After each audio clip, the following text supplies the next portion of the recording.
नाशिक जिल्ह्यातील निफाड तालुक्यातील लाखो भाविकांचे श्रद्धास्थान असलेल्या श्री मतोबा महाराजांच्या मूर्तीची व दानपेटीची चोरी होऊन 7 ते 8 दिवस होऊन सुद्धा पोलीस प्रशासनाला चोरट्याचा शोध लागलेला नसून त्यामुळे संतप्त भाविक व ग्रामस्थांनी आज संभाजीनगर रस्त्यावर रस्ता रोको आंदोलन करण्यात आले।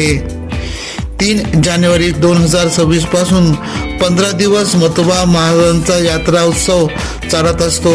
मोठ्या प्रमाणात गर्दी होत असते।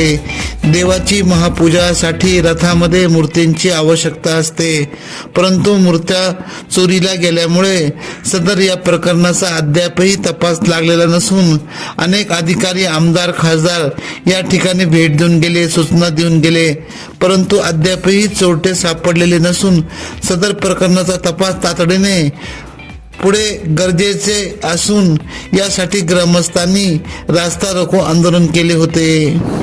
दोन्ही टीम याच्यावरती काम करतात। एलसीबीची टीम काम करते। मी 2 दिवसापासून एलसीबीच्या संपर्कात आहे।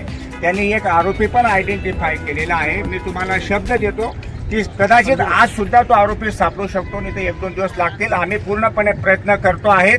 100% ते आरोपी अटक होतील आणि मुद्देमाल पण आपण रिकव्हर करणार आहोत। अब हर वारदात पर रहेंगी हमारी नजर।